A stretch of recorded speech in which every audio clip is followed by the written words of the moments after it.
بسم اللہ الرحمن الرحیم والصلاة والسلام علی رسولہ الکریم وعلی آلہ واصحابہ اجمعین اما بعد۔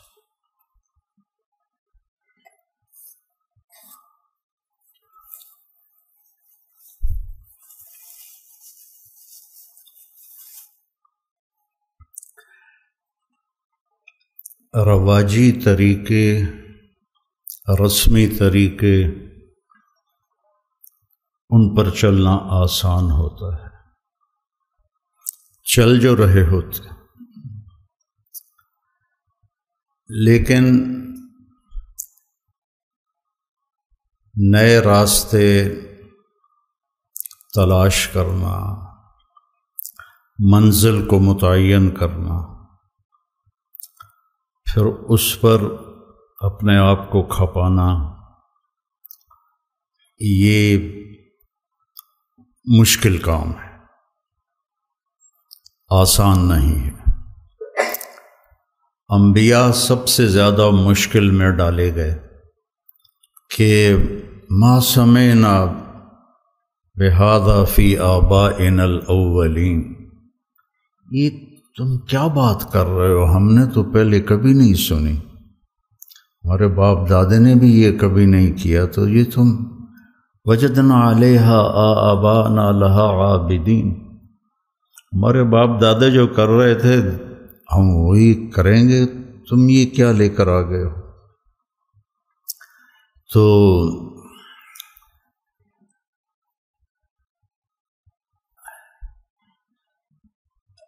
وہ ایک اور جگہ آتا ہے اَإِذَا مِتْنَا وَكُنَّا تُرَابًا وَعِظَامًا أَإِنَّا لَمَبْعُوثُونَ أَوَآبَاؤُنَا الْأَوَّلُونَ۔ یہ اگر آپ انبیاء کی تاریخ قرآن پاک سے دیکھیں تو ہر قوم یہی بات نبیوں سے کرتی رہی، اور دوسری کیونکہ انبیاء کے ماننے والے کمزور لوگ پہلے ہوتے ہیں، تو ما نراک اتبعک الا الذین هم اراذلنا بادی الرأی وما نرى لنا علیکم من فضل بل نظنکم کاذبین۔ یہ کیا کمی کمین تمہارے ساتھ ہیں، تو تیرے پیچھے چل کے ہمیں کیا ملے گا؟ جب عدی بن حاتم رضی اللہ تعالی عنہ اپنی بہن کی دعوت دینے پر مدینے پہنچے تو آپ کو دیکھا ایک گلی میں ایک عورت نے آپ کا ہاتھ پکڑا ہوا تھا اور آپ سے باتیں کر رہی تھی، تو کہنے لگے یہ تو میرے دل میں آ گیا کہ یہ بادشاہ نہیں ہے، بادشاہ ہوتا تو یہ اس طرح گلی میں ایک عورت اس کا ہاتھ پکڑ کے نہ کھڑی ہوتی۔ آپ سے ملا، آپ اس کو لے کر آئے اور اپنا سرہانہ پیش کیا، اس کو سرانے پہ بٹھایا، خود نیچے بیٹھے۔ کہنے کہ پھر یہ دوسری بات میرے ذہن میں آئی کہ یہ بادشاہ نہیں ہے، بادشاہ ہوتا تو نیچے نہ بیٹھتا۔ تو آپ نے دعوت دی تو انہوں نے کہا انی علی دین، میں بھی ایک دین والا ہوں۔ تو آپ نے فرمایا لعلک یمنعک من الدخول فیہ انک تراہ اتبعہ ضعفۃ من الناس ومن لا قدرۃ لہم وقد رمتہم العرب۔ سمجھ گئے نا؟ یہ پتہ نہیں کتنے سالوں کے بعد میں یہ حدیث میرے ذہن میں آئی ہے، تو عربی ٹھیک پڑھی ہے میں نے اس کی؟ ہاں اچھا، تو وہ خاموش ہو گئے۔ پھر فرمایا لعلک یمنعک من الدخول فیہ ما ترى من قلت عددهم وکثرت عدوهم ولعلک یمنعک من الدخول فیہ انک ترى ان السلطان فی غیرهم۔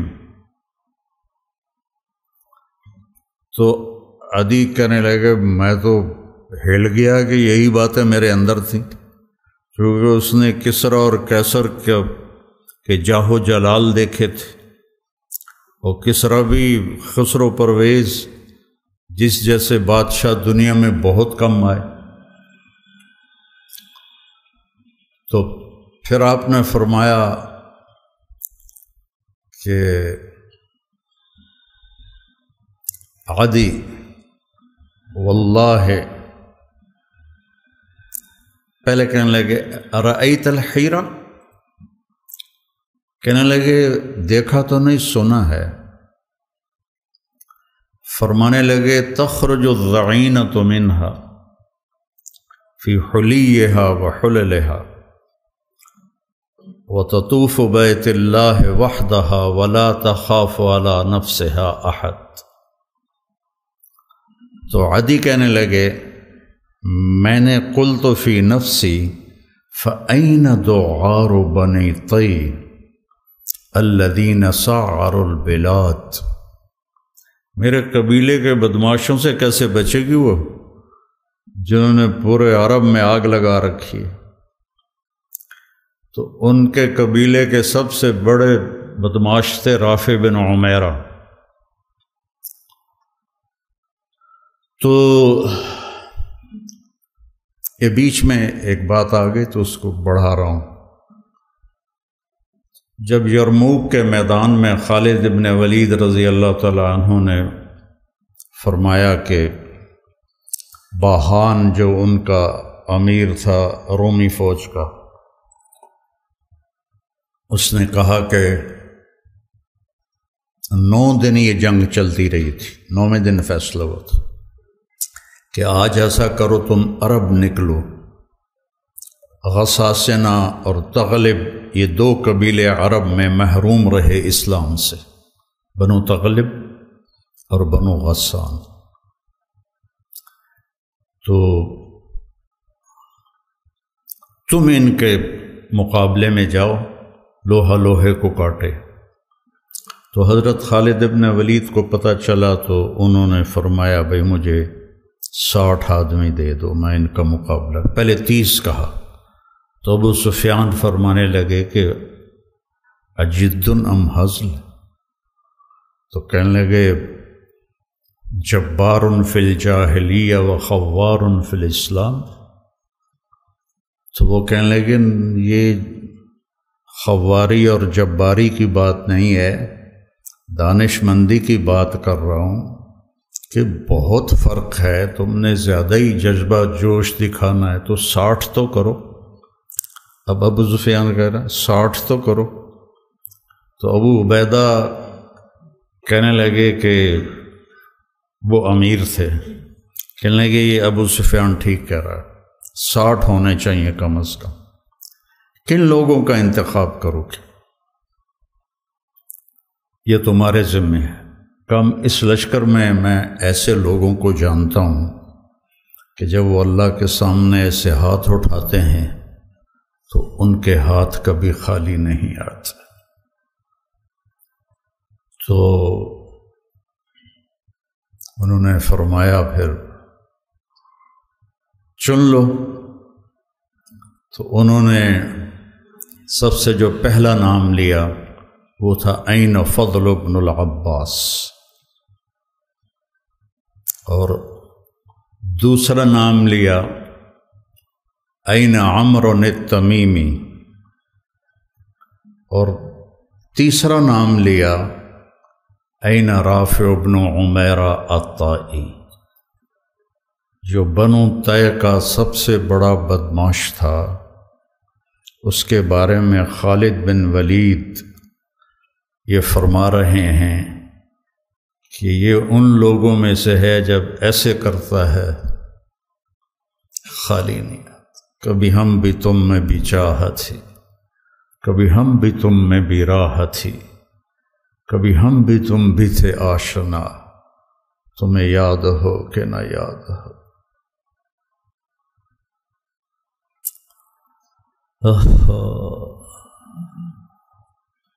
یا ابن آدم انی لک محب، یا ابن آدم،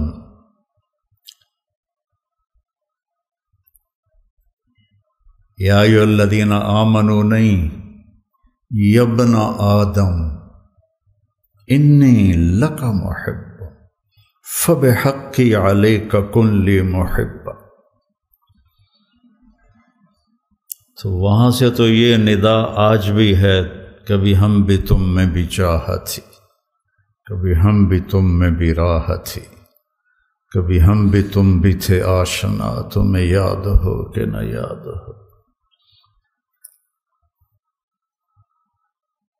وہ پھر باتیں ادھر ادھر ہو رہی ہیں۔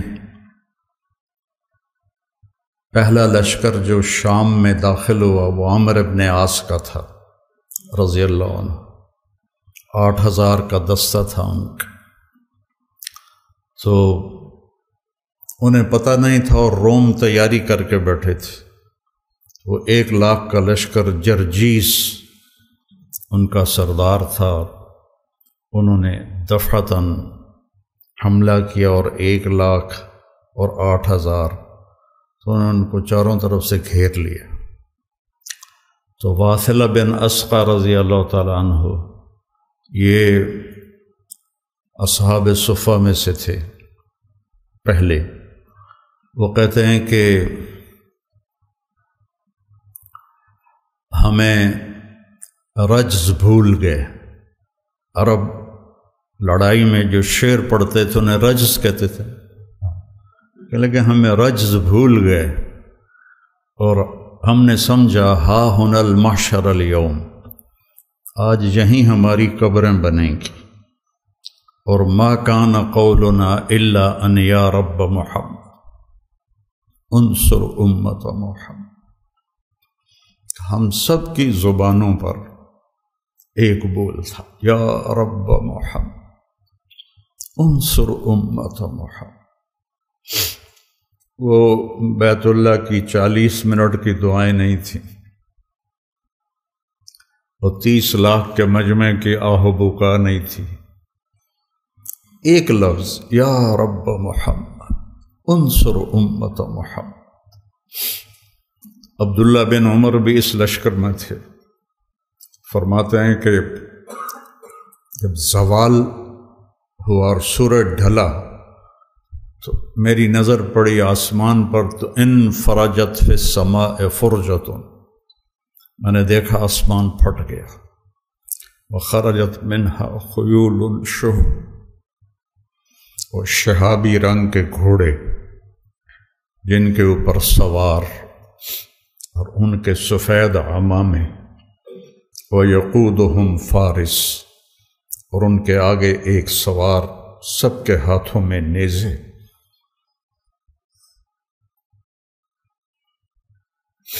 اور وہ کہہ رہا تھا ابشروا یا امت محمد فقد اتاکم اللہ بالنصر۔ غزہ کے لیے کتنی دعائیں ہو رہی ہیں،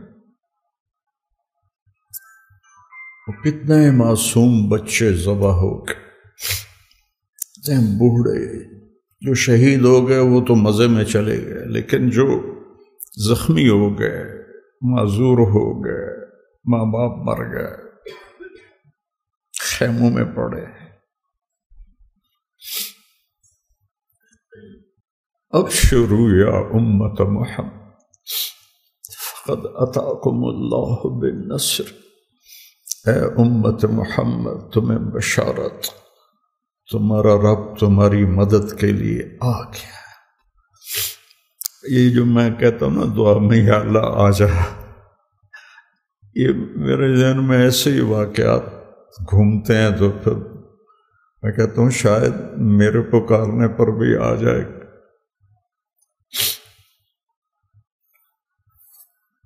اس کے بغیر تو کام نہیں چلے۔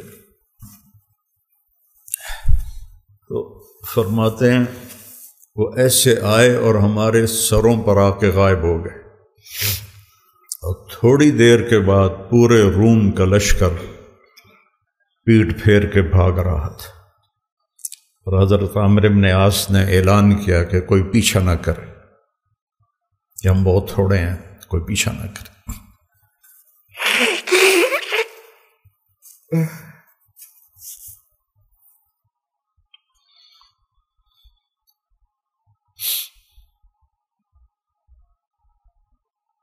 تھے ہمیں یہ کہ تیرے مار کا آ رہا ہوں، خشکیوں میں کبھی لڑتے کبھی دریاؤں میں، دی اذانیں کبھی یورپ کے کلیساؤں میں، کبھی افریقہ کے تپتے ہوئے صحراؤں میں، شان آنکھوں میں نجچتی تھی جہانداروں کی، کلمہ پڑھتے تھے ہم چھاؤں میں تلواروں کی، تجھ سے سرکش ہوا کوئی تو بگڑ جاتے تھے، تیغ کیا چیز ہم توپ سے لڑ جاتے تھے، نقش توحید کا ہر دل پہ بٹھایا ہم نے، زیر خنجر بھی یہ پیغام سنایا ہم، دشت و دشت ہیں دریا بھی نہ چھوڑے ہم نے، بحر ظلمات میں دوڑا دیے گھوڑے ہم۔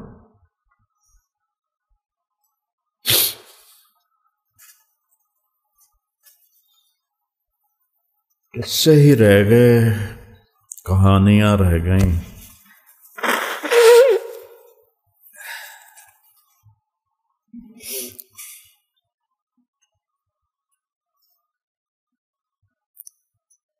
تو عدی بن حاتم فرمانے لگے میرے دل میں آیا این دوغار بنی طی الذین ساعروا البلاد، تو پھر یہ بتا رہا ہوں کہ وہ دوغار کیسا بنا۔ ایک واقعہ اور یاد آ گیا، جب یرموک میں سارے کٹھے ہو گئے روم، تو حضرت خالد اور ایاز بن غنم یہ عراق میں لڑ رہے تھے، دو لشکر، تو حضرت ابوبکر صدیق نے خالد بن ولید سے فرمایا کہ تم فوراً شام پہنچو اور وہاں لشکر کی کمان سنبھالو۔ تو ایک صحرا تھا، ایک ہفتے کا سفر، دوسرا راستہ جو تھا چلتا ہوا وہ 21 دن کا تھا۔ تو خالد بن ولید نے فرمایا کہ میں صحرا پار کروں گا، تو سب نے کہا ہلاک ہو جائیں گے۔ کہنے لگے جس لشکر میں رافع ابن عمیرہ ہو وہ ہلاک نہیں ہوتا، جس لشکر میں رافع ابن عمیرہ ہو وہ ہلاک نہیں۔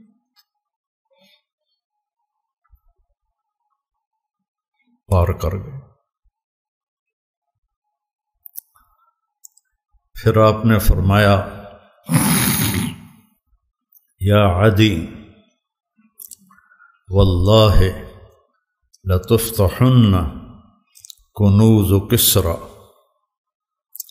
تو عدی نے تو کسریٰ کا جاہ جلال دیکھا تھا اور مدینے کے فقراء دیکھ رہا تھا، صاحب صفہ، تو وہ ہضم نہ ہوا۔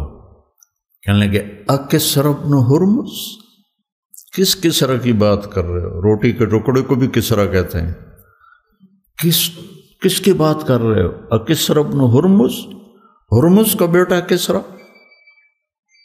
آپ نے کہا ہاں نعم کسریٰ بن ہرمز وانت منہم، تو ان میں ہوگا جو فتح کریں گے۔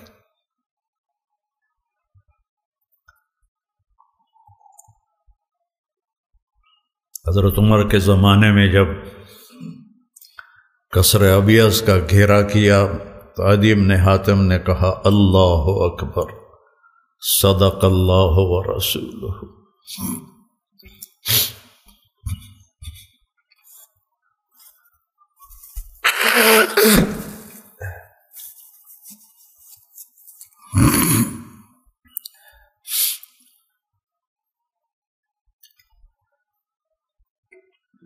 علماء کی کمی کوئی نہیں ہے، نہ مدارس کی کمی ہے، لیکن رجال کوئی نہیں ہے۔ اس میں مدارس بانجھ ہیں، خانقاہیں بانجھ ہیں، تبلیغ بانجھ ہے، زوال کا شکار ہیں بری طرح۔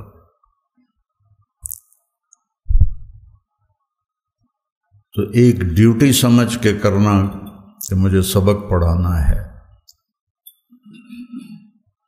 تو وہ سوچ بہت حقیر ہے جو آگے منتقل ہوگی۔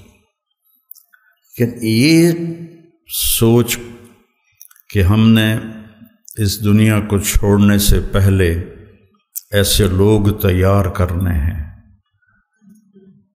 جن کو دیکھ کر لوگ کہیں کہ یہ قرآن جا رہا ہے، یہ عالم جا رہا ہے۔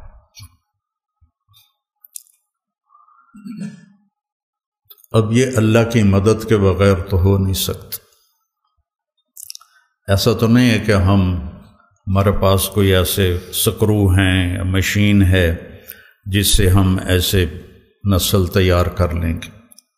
یہ تو سراسر یہدی من یشاء ہے، جس کو چاہے وہ ہدایت دیتا ہے۔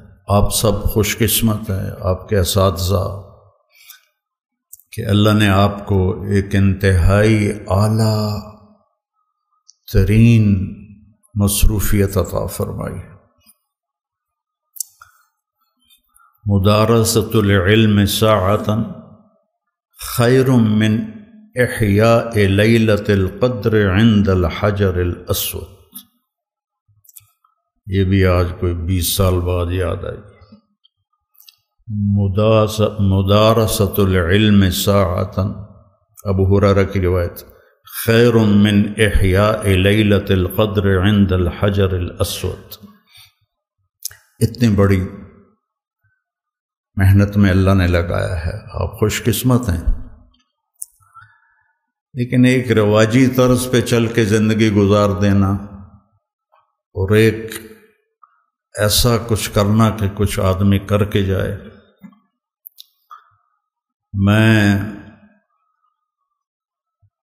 اپنے کیمسٹری کے استاد تھے سلیم صاحب رحمۃ اللہ علیہ، وہ مجھے اضافی ٹائم دیتے تھے،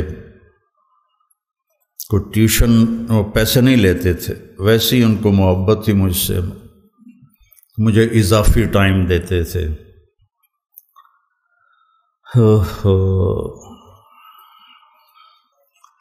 تو اس دن میں نے ہلکے سبز رنگ کی پتلون پہنی ہوئی تھی اور اوپر جو شرٹ تھی میری وہ بھی ہلکے سبز رنگ کی تھی، اس پر نقش و نگار تھے، اور یہ بھورے رنگ کی میرے ہاتھ میں تھی ڈائری لکھنے، نوٹس لکھنے کے لیے۔ تو چونکہ مجھے پڑھنے کا شوق نہیں تھا تو وہ ماں باپ بھی پیچھے لگے ہوئے تھے، ان کا تعلق تھا والدین سے، تو لہذا وہ بھی، تو غالباً وہ مجھے ترغیب دے رہے تھے کہ پڑھیا کر، ڈاکٹر بن۔ تو میں اٹھ رہا تھا، تو اٹھتے اٹھتے میں وہاں تک پہنچا جہاں یہ کیمرہ ہے۔ تو میں نے پیچھے مڑ کے کہا، استاد جی، سر، ان کو سر کہتے تھے، سر دنیا میں ایک دفعہ آئے ہیں، کوئی ایسا کام کر کے جائیں کہ دنیا یاد رکھے۔ مطلب ڈاکٹر تو بہت پھر رہے ہیں۔ تو ان دنوں راشد منہاس تھے ایک پائلٹ، جنہوں نے وہ بنگالی 71 میں طیارے کو اغوا کر کے لے جا رہا تھا، تو انہوں نے اس کے اوپر جمپ مارا تو وہ طیارہ گرا، وہ شہید ہو گئے، تو ان کو نشان حیدر ملا۔ 21-22 سال ان کی عمر تھی۔ تو وہ پنجابی میں کہنے لگے، اوئے راشد منہاس کوئی ہوندا ہے۔